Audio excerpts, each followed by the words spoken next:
Not your hearts be disquieted or timid. John 14:27. Why do we struggle? It's not the fact that we're always struggling with something because we have faith or we have fear. See clearly, don't you, that faith and fear are on the same yardstick. You are fearing, you are trying to have faith.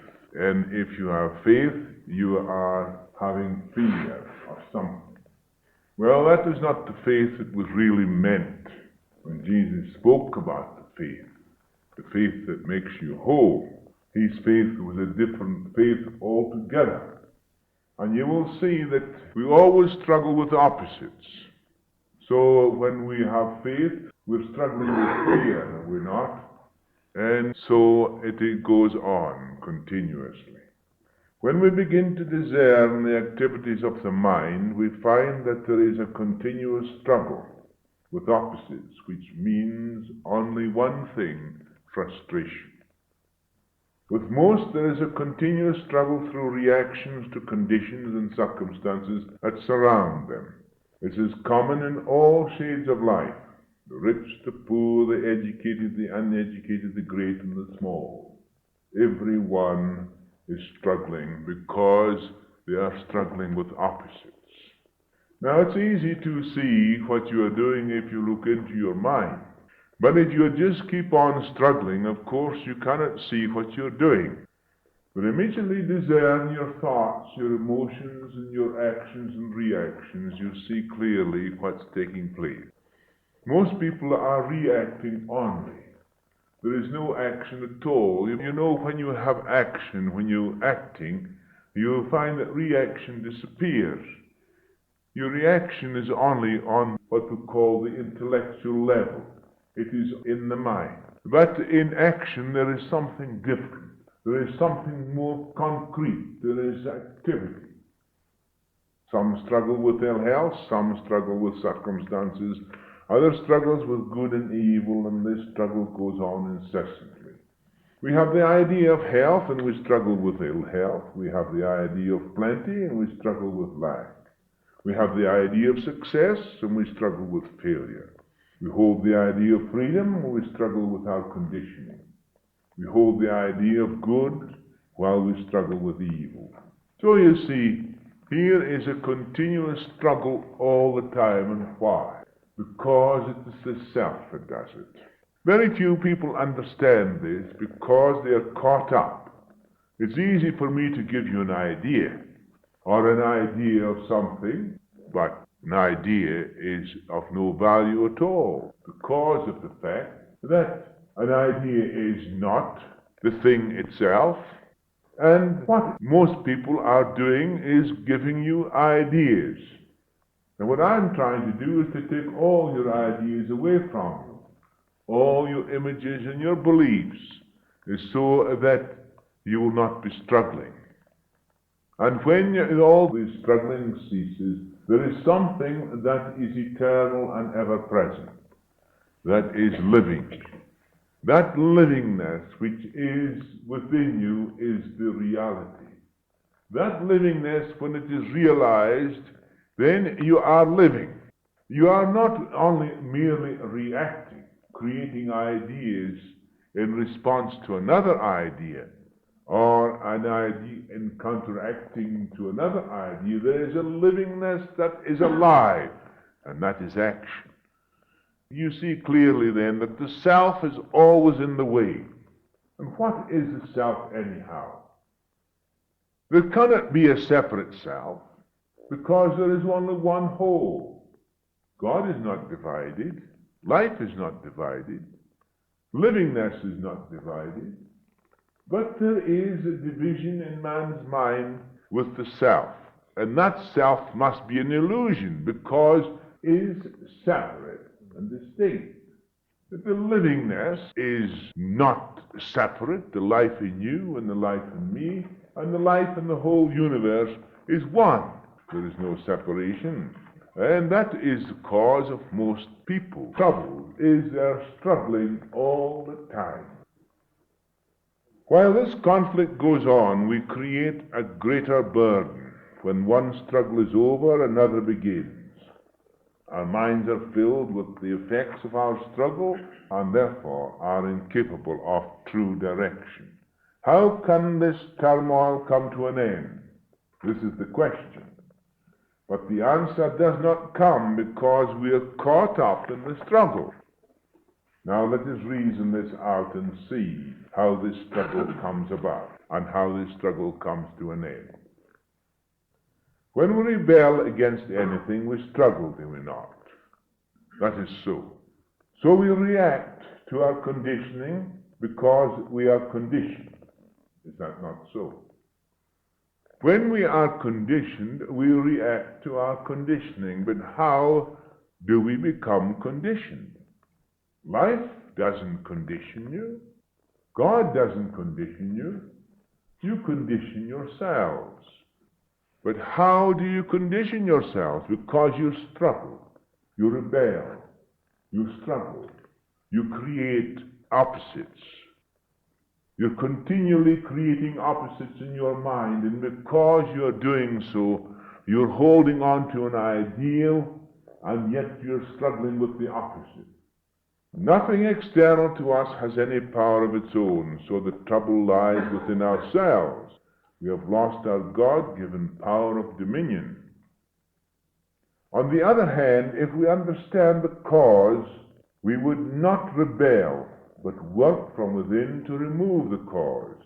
The cause can only be removed when we understand ourselves, our cravings, our desires, our antagonisms, our greed, our jealousies, our hates, etc., and how they come about. It is easy to see how they come about. The great thing is to see how they can end.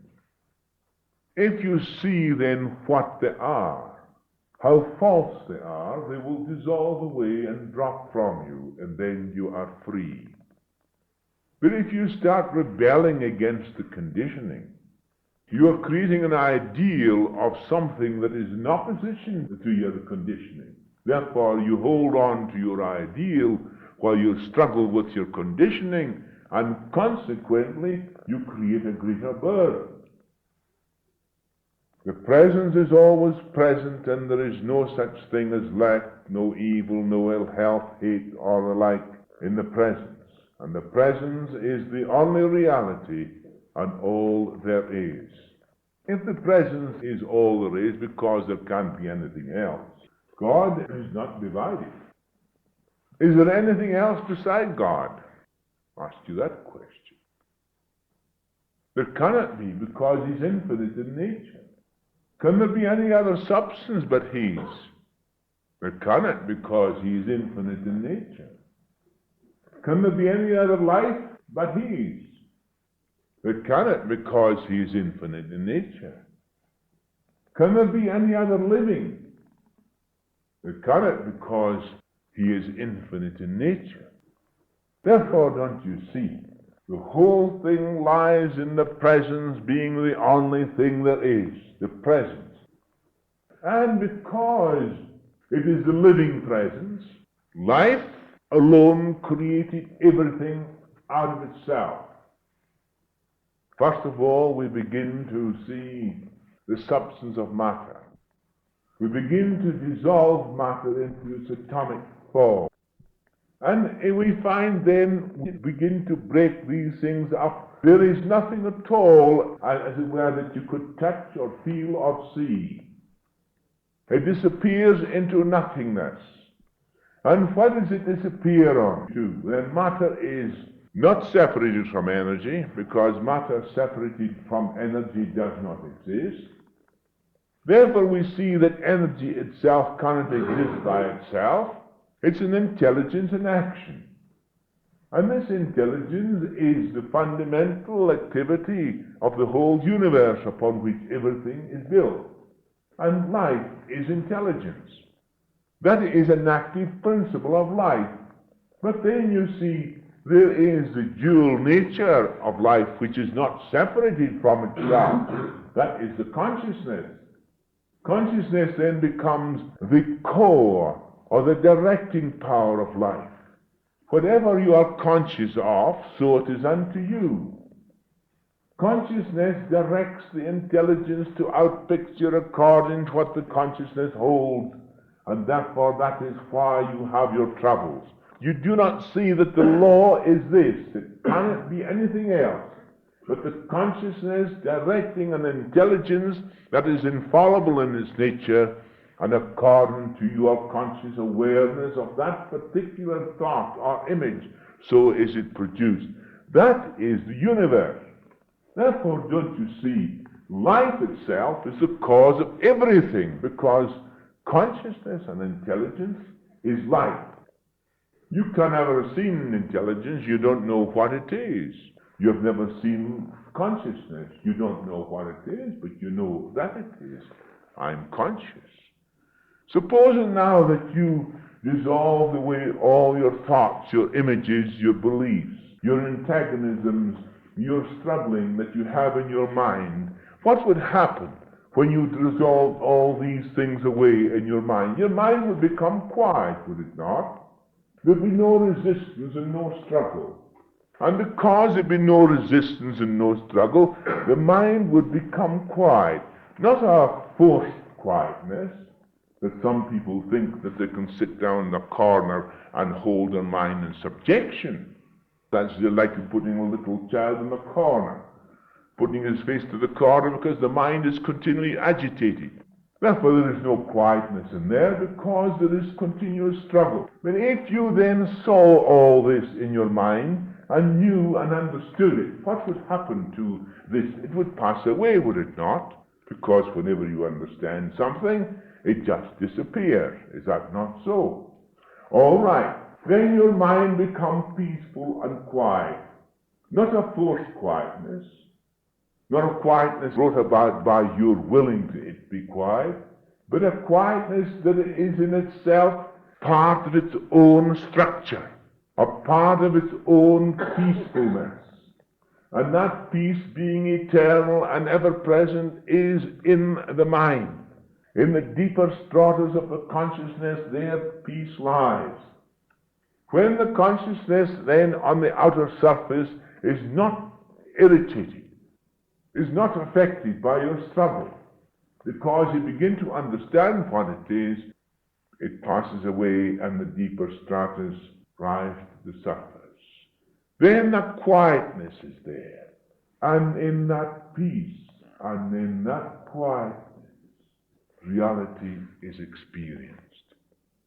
You begin to experience reality. And you'll find that there is no separation between yourself and your brother.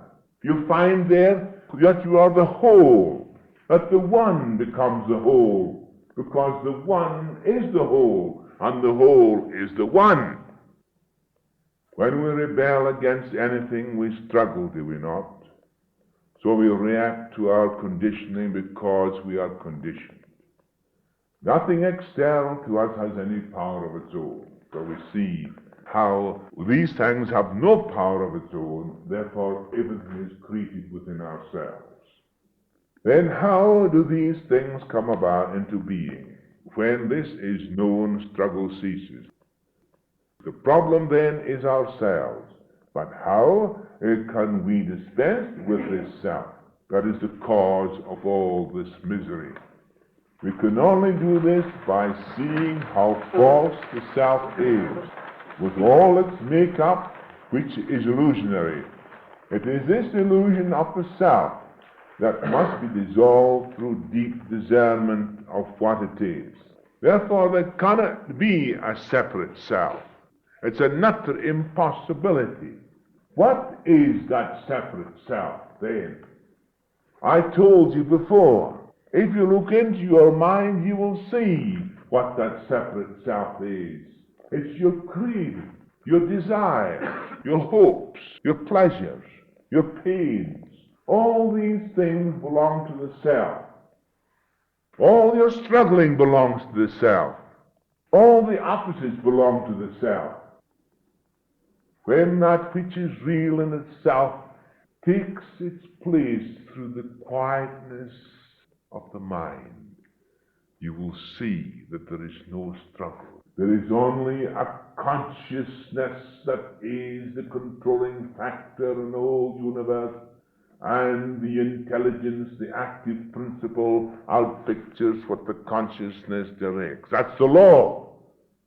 And as you see that's the law, then there is no struggle, because you know what is behind all creation.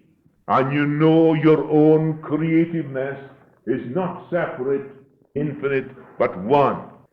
So the consciousness of God is the consciousness of man.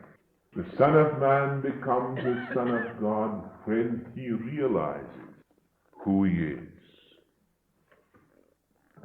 Mary, switch that off, will you?